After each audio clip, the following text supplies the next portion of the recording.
President Biden set to sign that executive order aimed at advancing environmental justice. Let's listen in. I really mean it. And just name one of the most influential people of the year in Time magazine.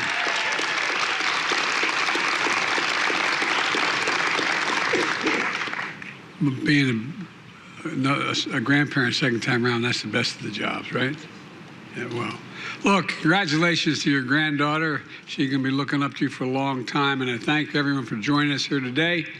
EPA Administrator Regan has done a heck of a job for us for a long time.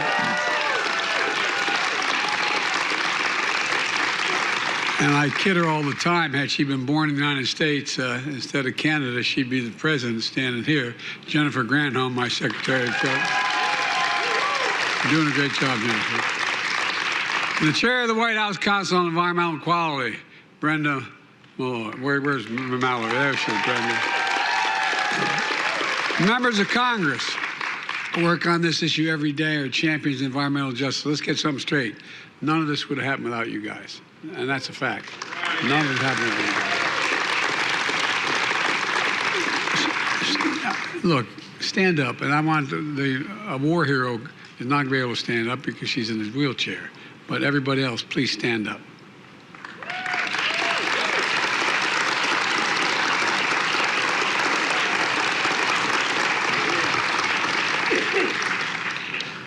And I also want to mention a member who can't be here today, Congressman, an old friend, Don McEachum, a lifelong fighter for environmental justice. And he fought like hell for every one of the things we're going to talk about today. I want to thank all you advocates and community leaders, including members of the White House Environmental Justice Advisory Council, many of whom have been working on this issue for a long time and persuading those in power to pay attention. Pay attention and make this a priority to care. Look, what you do matters. It matters a great deal. And I ask all of you in the council to stand up and be recognized. Some couldn't be here today. I mean it. Thank you. Thank you, thank you, thank you.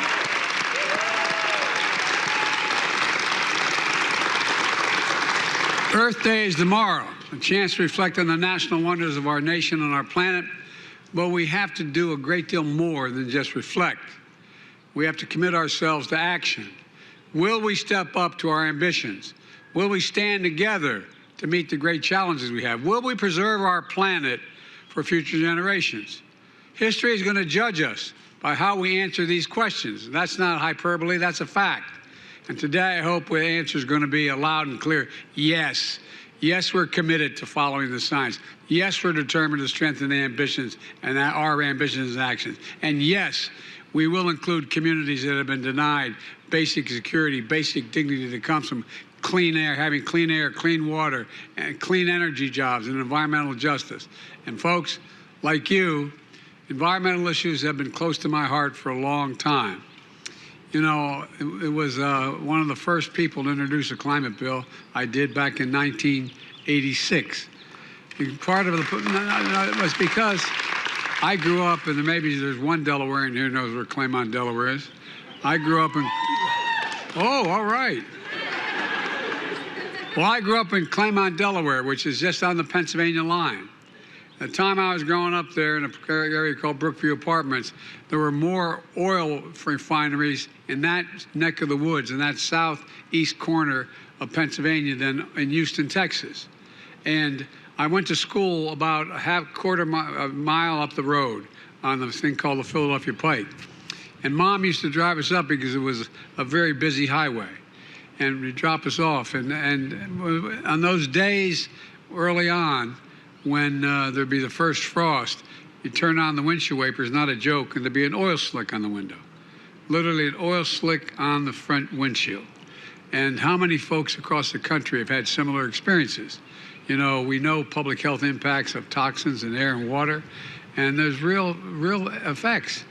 So I think it's one of the reasons I had childhood asthma. So many people in that area. We had one of the highest cancer rates in the nation in that part of Delaware for the longest time. That's why when I was running for president, I made it a priority to meet with environmental justice leaders. And I remember one conversation we had in the summer of 2020. Their stories are unforgettable. People living near factories seeing the paint on their cars literally peel off because the air was so corrosive. Imagine being a parent, scared to death about what the air and rain was going to do to your kids. Landfills and garbage incinerators located right in the middle of communities. Drinking water contaminated by radon and arsenic. This kind of inequity and injustice goes against everything we stand for as a nation, but it continues to exist. So, when I was elected president with Kamala and our partnership, we vowed to take action on the most ambitious climate and environmental justice agenda in American history. And that's exactly what we did with your support. On day one of my presidency, we re-entered the Paris Agreement because the United States should lead the world in fighting the climate crisis. Yesterday, I convened the major economic forum on Zoom, comprised of the world's leading emitters to accelerate progress and help poor countries and communities deal with the impacts of climate change. And I announced that I'm going to ask Congress for $500 million to protect the Amazon deforestation and get other countries to do the same. It's an irreplaceable resource that the whole planet depends on. But to lead the world, we have to start here at home. My first week as president, I signed an executive order directing my administration to take sweeping action to tackle the climate crisis.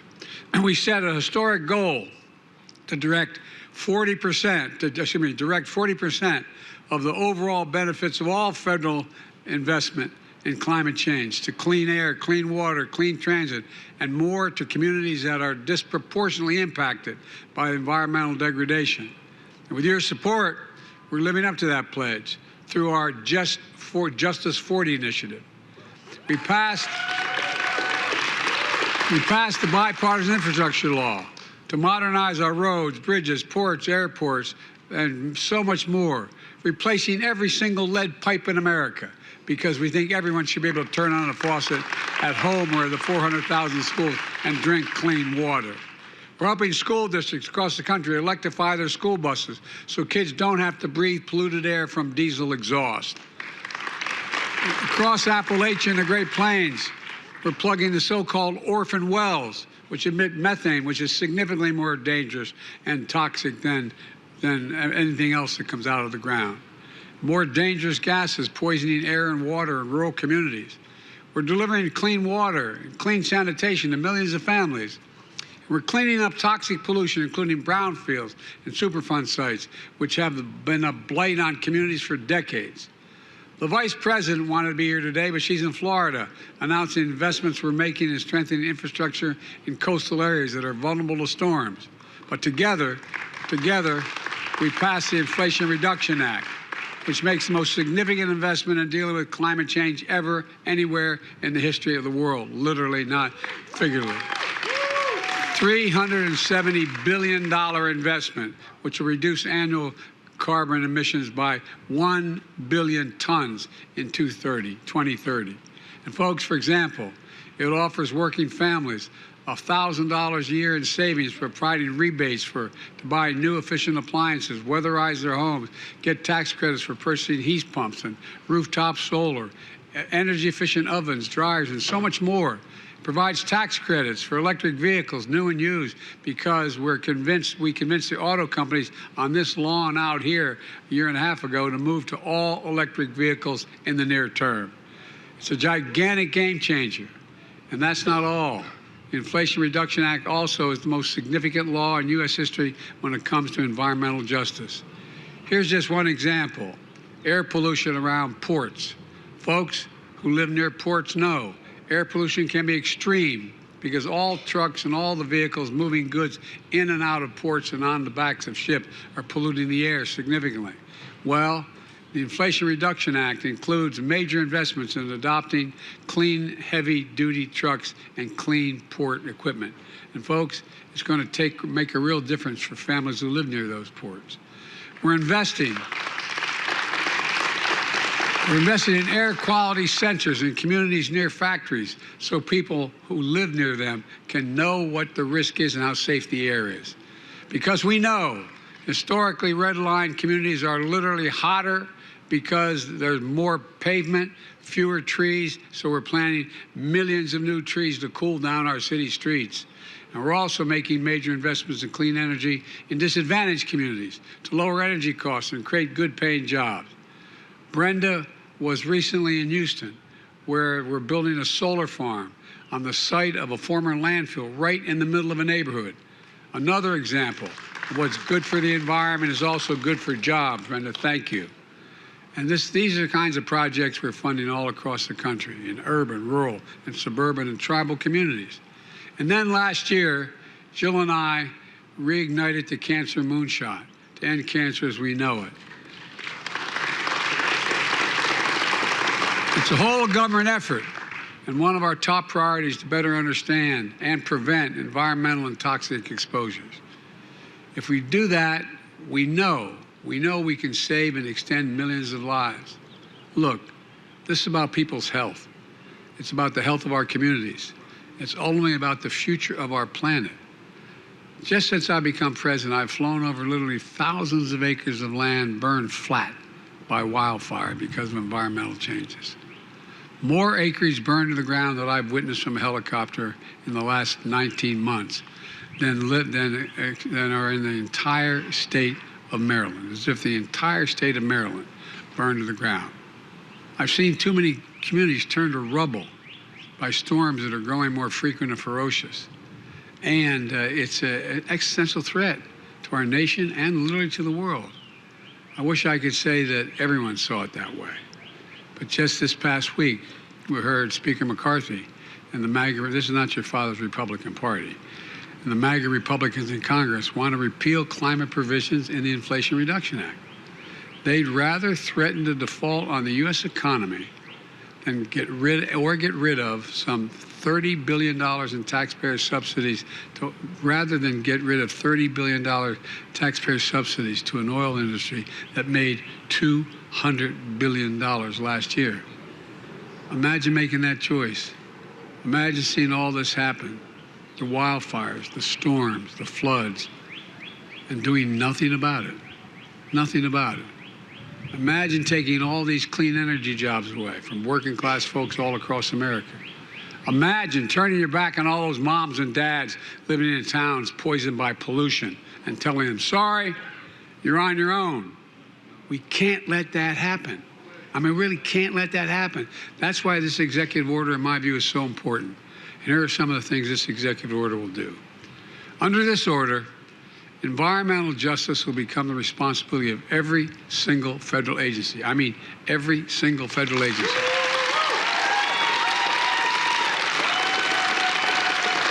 That means every federal agency must take into account environmental and health impacts on communities and the work to prevent those negative impacts. Environmental justice will be the mission of the entire government, woven directly into how we work with state, local, tribal, and territorial governments. This is an order that directs the federal agencies to address gaps in science and technology. For example, there's a lot we still don't know about the quality of people's wastewater or the air they're breathing. There's still a lot we don't know about the cumulative impacts of pollution on people's health. We need to learn more so we can serve those communities better and help the world overall. And this executive order creates a new Office of Environmental Justice and a new role for the Chief Environmental Justice Officer. They're going to coordinate. They will coordinate all our efforts across government to make sure we're delivering the greatest possible benefits to people's lives. This executive order honors and builds on decades of work, including by many of you who are here today, in the private as well as public sector.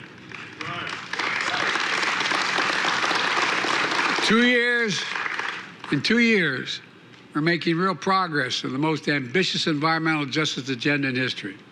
And with this executive order, we'll go even further. Let me close with a story. Last January, the Vice President went to Atlanta to speak to a group of 4 historical black colleges and universities about voting rights.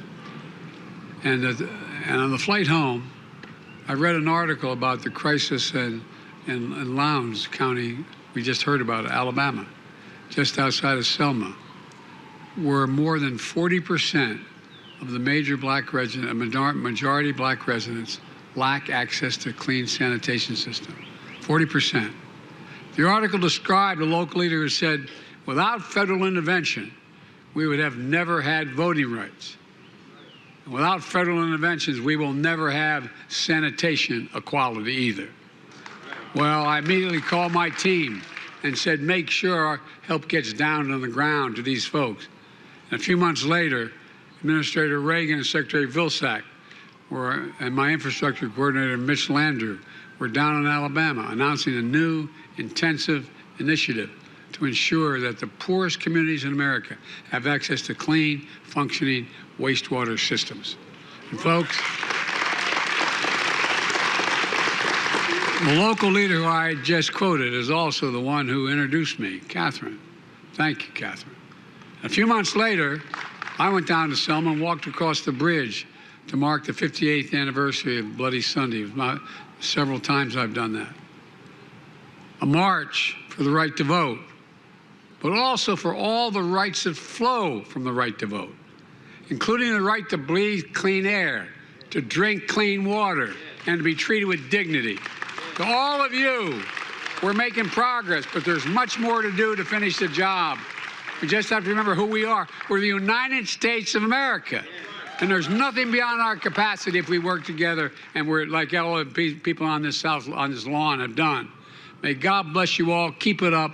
Now I'm going to sign this executive order, and we're going to get to work. Thank you, thank you, thank you.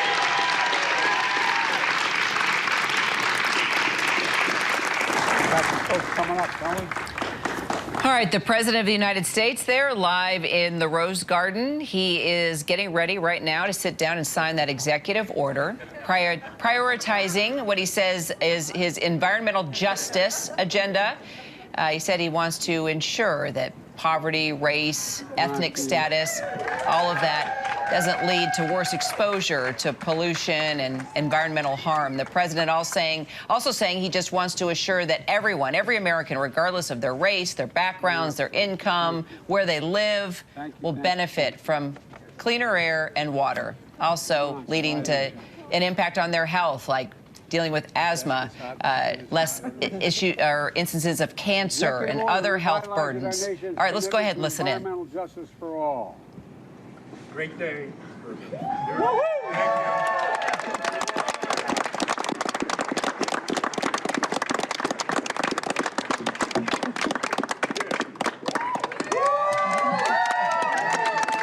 Thank you, thank you, thank you. Housing, also clean transportation. For more, let's get straight to our chief White House correspondent, Mary Bruce. She is there in the Rose Garden, and of course, always having to battle the band in instances like this, Mary. Every time we've covered an event at the White House, right, in the Rose Garden, you got to deal with the music. But tell us about this order, Mary, and how it's going to establish, first of all, this Office of Environmental Justice at the White House, and what exactly it's going to coordinate here. Well, this is essentially trying to put this issue front and center, right? This is, in many ways, a largely symbolic order. There's not a lot that the president can do on this issue beyond what he has already done, but this certainly sends a powerful message about how important the president thinks this issue is and the weight that he wants to give to this matter. So this is essentially making environmental justice the mission of every single executive agency. It's creating this new office, right, within the White House Council on Environmental Quality, instructing agencies to analyze gaps in science and data. So he's trying to take steps on this issue. And of course, you have to remember the context, the broader political context. It comes, of course, as we have seen a lot of House Republicans up on Capitol Hill try and suggest that they should roll back the Inflation Reduction Act. That took a lot of steps, actually, despite the name. It was actually took a lot of steps on climate and climate issues. And so the president's trying to balance that out here with this announcement and also, you know, make strides on an issue that he feels very passionately about. Sure, you know, talking about the GOP, you know, Biden clearly, he's looking to re-election here, right? And he wants to draw a contrast between his agenda and that of Republican House Speaker Kevin McCarthy. Also, all the GOP lawmakers that have talked about less regulation for oil production, right, as its answer to lowering energy prices. And the president is going up against that. Yeah, exactly. He is trying to draw those sharp contrasts. And of course, he's trying to draw sharp contrasts at a time where we are in a bit of a budget fight here in Washington. And also, of course, as the president, as you noted, is gearing up to run for re-election. So any opportunity that he can take to show areas where he is taking steps where he feels that Republicans are trying to either reverse some of those actions or take steps that he feels would be harmful to the environment, you certainly are going to see the president and this administration try and seize those opportunities. All right, Mary Bruce, thank you so much. And as we noted, now Chief White House correspondent. Congratulations, Mary. You know we had to say something. Thank you so much. Onward in the journey. Yes. Hi, everyone. George Stephanopoulos here. Thanks for checking out the ABC News YouTube channel. If you'd like to get more videos, show highlights, and watch live event coverage, click on the right over here to subscribe to our channel. And don't forget to download the ABC News app for breaking news alerts. Thanks for watching.